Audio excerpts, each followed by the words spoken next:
بسم اللہ الرحمن الرحیم۔ لا يدخل الجنت من کان فی قلبہ مثقال حبۃ من خردل من کبر۔ وہ شخص جنت میں داخل نہیں ہوگا جس کے دل میں رائی کے دانے کے برابر بھی تکبر ہو۔ عزیز طلبہ، یہ حدیث ہے جس کو سنن ابن ماجہ نے روایت کیا ہے۔ آپ دیکھیں، چند الفاظ ہیں لیکن اس میں جنت دوزخ کا فیصلہ ہے ان الفاظ میں۔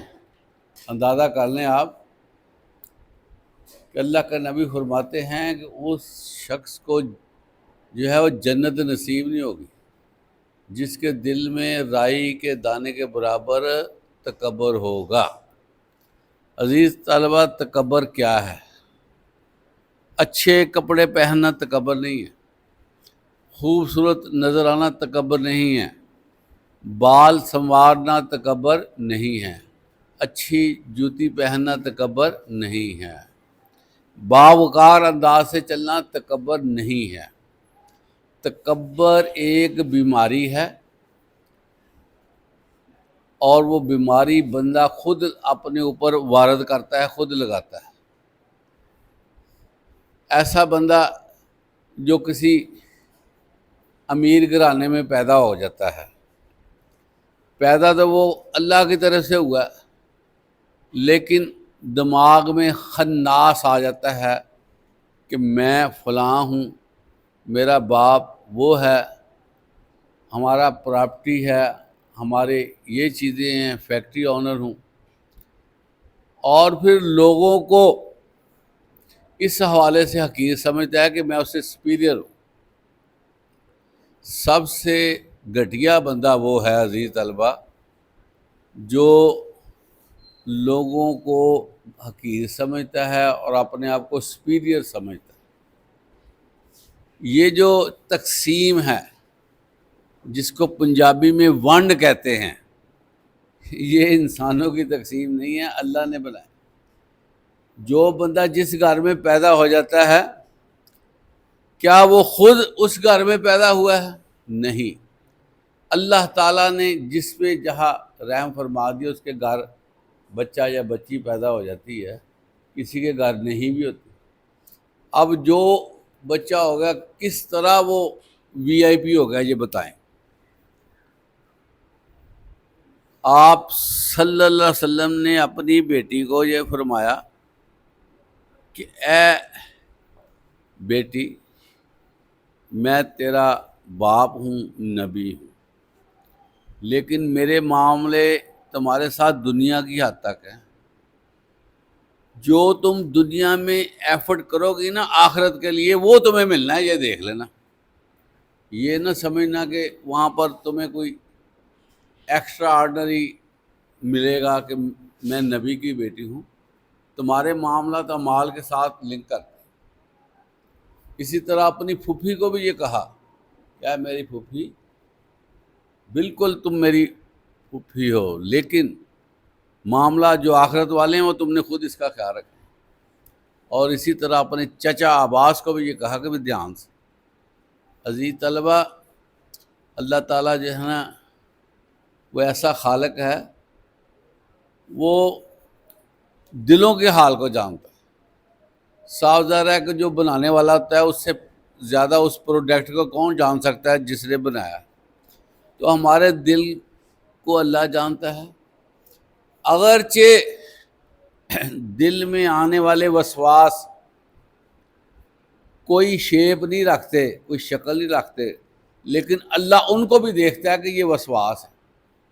کتنا ہمارا اللہ باریک بین ہے۔ تو اللہ تعالیٰ ہماری ساری کیفیت کو ہمہ وقت سمجھ رہا ہوتا ہے۔ قرآن مجید میں آتا ہے کہ تمہارا اللہ تمہاری آنکھ میں ہونے والی خیانت کو جانتا ہے۔ حالانکہ عزیز طلبہ آنکھیں جانتی نہیں ہیں، پتہ نہ ہو۔ آنکھوں میں آپ کیا دیکھ سکتے ہیں؟ ایک جو ہے اس میں جو ہمیں روشنی نظر آتی ہے دیکھنا نظر آتا نا، لیکن اس آنکھ میں کسی کو دیکھ کر اگر کوئی ایسی چیز پیدا ہوتی ہے جس کو دیکھنے سے اللہ نے منع کیا ہو، تو اللہ کہتا ہے یہ تمہاری خیانت ہے، تم اس کو دیکھ رہے ہو، تمہیں منع کیا گیا۔ اللہ کہتا ہے میں نے دیکھ لیا۔ بعض اوقات ایسے ہوتا ہے نا، بندہ کہیں جا رہا ہے، وہ ایسی چیز پہ وہ چوری نظر ڈالتا ہے، ہو سکتا ہے کسی دنیا کے بندے کو پتہ نہ ہو نظر ڈالی ہے، لیکن یہ دیکھو کہ اللہ تعالیٰ نے اس کو جج کر لیا کہ اس نے غلط نظر ڈال لی ہے، اللہ تعالیٰ سمجھ گیا۔ اسی طرح آپ کسی سے ہنستے ہوئے ملتے ہیں، مسکراتے ہیں، کسی سے ڈیلنگ کرتے ہیں، یہ سن لے ذرا بات، لیکن آپ کے اندر کچھ اور گڑبڑ ہے۔ کسی کو نہیں پتا دنیا میں کہ آپ کے اندر کون سی گڑبڑ ہے، اللہ کو پتا ہے یہ تمہارے اندر گڑبڑ ہے۔ تو عزیز طلبہ، انسان کے ساتھ اللہ تعالیٰ نے جو ڈیل کرنی ہے، ذرا نوٹ کر لیں، جو ڈیلنگ کرنی ہے اللہ نے، وہ انسان کی نیت پر ڈپینڈ کرتی ہے کہ اس نے نیت کیسی بنائی ہے، اسی طرح ڈیل ہو جائے۔ فار ایگزامپل، حدیث میں آتا ہے ایک بندہ وضو کرتا ہے گھر میں، اس کی یہ نیت ہے کہ میں مسجد میں جا کر جماعت کے ساتھ نماز پڑھوں۔ وہ جاتا ہے، لیکن کسی طور پہ نماز کا وقت بدل گیا، جماعت نکل گئی، اس کو نہیں پتہ چلا۔ اس کو جماعت کا ثواب ملے گا، پتہ آپ کو، کہ اس نے نیت کی میں نے جماعت لینی۔ اسی طرح عزیز طلبہ، ایک بندہ کہتا ہے کہ یا اللہ میرا دل کرتا ہے میں تیری راہ میں شہید ہو جاؤں، اس کے اندر تڑپ ہوتی ہے، لیکن عزیز طلبہ اس کو وقت نہیں ملتا، اس کا سیٹ اپ نہیں بنتا کہ وہ جنگ کرے، قتال کرے، جہاد کرے، وہ بستر مرگ پر جان دیتا ہے۔ جس طرح عام اس کو کہتے ہیں طبی موت مرنا، آٹو سسٹم میں جو موت آتی ہے، حدیث میں آتا ہے اس کو شہادت کی موت ملے گی، کیونکہ اس نے نیت کی۔ ایک بندہ کہتا ہے نا میرے پاس پیسے ہوں، میرے پاس 1 کروڑ روپیہ ہو، میں فلاں چیز لے کر اللہ کے راستے میں وقف کر دوں، اس کے دل میں یہ خواہش ہے، لیکن اس کے پاس پیسے نہیں ہیں، اس کو 1 کروڑ روپیہ صدقہ کرنے کا ثواب ملے گا۔ سمجھ لگے؟ تو جن لوگوں کے پاس پیسے نہیں ہیں، اللہ نے ان کو نیکیاں دینی ہیں بہانے سے، لیکن ان کی نیت میں صدق ہونا چاہیے، سچائی ہونی چاہیے، اور ڈیووشن ہونی چاہیے کہ میں نے یہ کرنا ہے۔ اگر اس کے پاس پیسے آ جاتے ہیں تو وہ کرتا ہے۔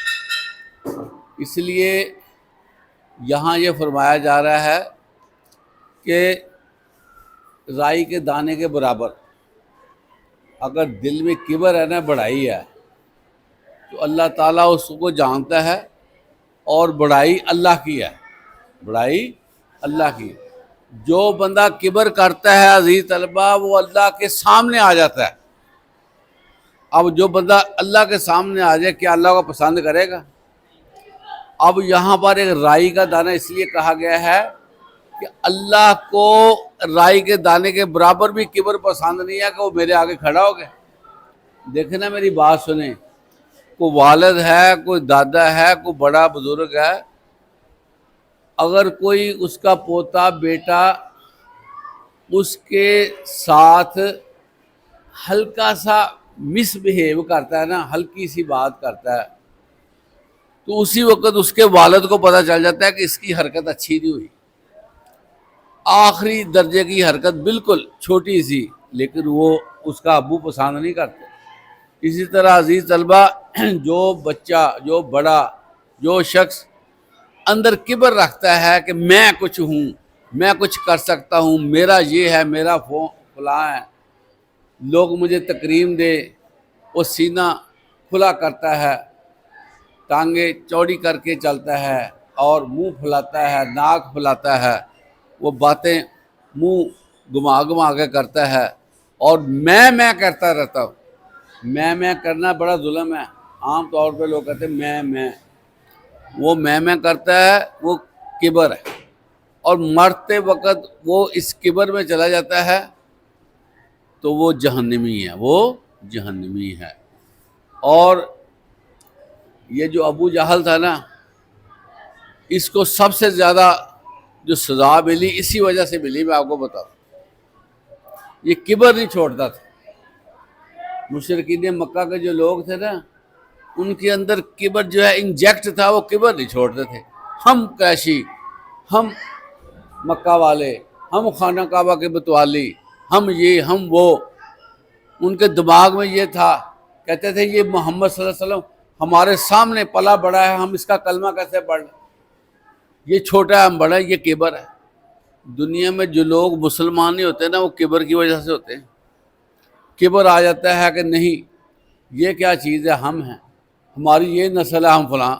آپ صلی اللہ علیہ وسلم تو یتیم ہیں، ہم ان کا کلمہ پڑھتے رہیں. ہمارے ساتھ کھیلنے والا، ہم اس کا کلمہ پڑھ لیں. عزیز طلبہ، یہی چیزیں انسان کو برباد کرتی ہیں. اور اسلام کا پہلا خاصہ یہ ہے، جب وہ کلمہ پڑھتا ہے نا، ساتھ ہی اس کے اندر جو کبر ہوتا ہے نا، اللہ تعالیٰ کہتا ہے اس کو صاف کرو، پھر میں تمہارے ساتھ. اگر کلمہ بھی اس نے کبر میں پڑھا، اس کو کلمے کا فائدہ کوئی نہیں ہونا. یہ بھی میں آپ کو بتا دوں. کلمہ اسی وقت فائدہ دیتا ہے جب بندے میں عاجزی آ جائے.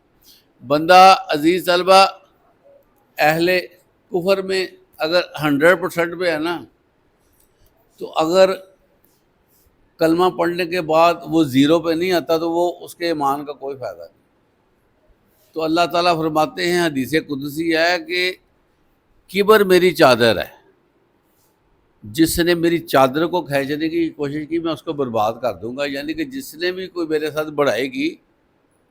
اب دیکھیں نا، ہم نماز میں کتنی دفعہ کہتے ہیں اللہ اکبر، کہتے ہیں نا، یہ سارا کبر توڑنے کے لیے کہ دھیان سے ذرا تم جو ہے نا دھیان سے آغاز اللہ اکبر کیوں کروایا جاتا ہے کہ دھیان سے اللہ ہی بڑا ہے، بندہ 0 ہے. اللہ اکبر جاتے ہوئے آتے ہوئے اللہ اکبر. تو یہ چیزیں جو ہیں یہ اس کو توڑنے کے لیے، اس کو ختم کرنے کے لیے. تو زندگی میں سب سے زیادہ رسوائی عزیز طلبہ کیسے ہوتی ہے؟ ریاضی کا فارمولے کی طرح میں آپ کو فارمولہ بتاتا ہوں. سب سے زیادہ تباہی جو ہے کبر کی وجہ سے ہوتی ہے. جو بندہ عاجز ہے نا، اس کو تکلیفیں نہیں آتی. یہ میں آپ کو بتاؤں، جو بندہ ہوگا نا ایسے ہی پھوں پھاں رکھنے والا، اکثر دیکھیں گے اس کو منہ پہ تھپڑ لگتے ہوئے، اس کو نا گولیاں مار کے پھینک دیتے کہ جاؤ. جتنے لوگ قتل ہوتے ہیں نا، ان کو اگر دیکھیں گے وہ کبر کی وجہ سے قتل ہوتے ہیں. کیونکہ وہ بدماشی کرتے ہیں. بدماش بھی کبر ہی ہوتا ہے نا، کہ میں ہوں کچھ، میرا کچھ ہے، میں یہ ہوں، میں فلاں کر سکتا ہوں. منہ پہ پڑتی ہے. یہ دیکھو نا فرعون، اس کو جو اس طرح مارا گیا نا، اس کو پانی میں ڈبو کے مارا گیا. پتہ آپ کو، بار بار نیچے فرشتے پھینکتے تھے، پھر لے کر آتے تھے، مرنے نہیں دیتے تھے. وہ ہپ گیا، کہتا مجھے بھی مرنے دو، میرے دوسرے ساتھی مرے. وہ کہتا نہیں، تم جو ہے وہ تم نے اللہ کے بارے میں واضح کہہ دیا تھا، نافرمان تھے، اور تم جو ہے وہ کبر میں تھے. تم نے کہا تھا کہ جو اللہ کا نافرمان اس کو ڈبو کے مارو، ہم تمہیں ڈبو کے مارے گے. تو یہ کبر کی وجہ سے فرعون پھنسا ہے. نمرود کبر کی وجہ سے پھنسا ہے. قارون کبر کی وجہ سے پھنسا ہے. بڑے بڑے جو لوگ گزرے نا، بدماش قسم کے جو کافر تھے، سارے کبر کی وجہ سے. کائنڈلی اس چیز کو ذہن میں رکھیں کہ یہ جو غرور والا معاملہ ہے نا، اس کا کیما کر دیں، ختم کر دیں. اس کو میں کو مار کر نا اس کو ختم کر دیں کہ یہ کوئی چیز نہیں ہے. اگر اس کو کچھ سمجھ لیا تو یقین کریں ہمارا قیمہ ہو جانا ہے. یہ میں آپ کو بتا دوں. اللہ تعالیٰ ہمیں اس بات کو سمجھنے کی توفیق عطا فرمائے. وآخر دعوانا الحمدللہ رب العالمین.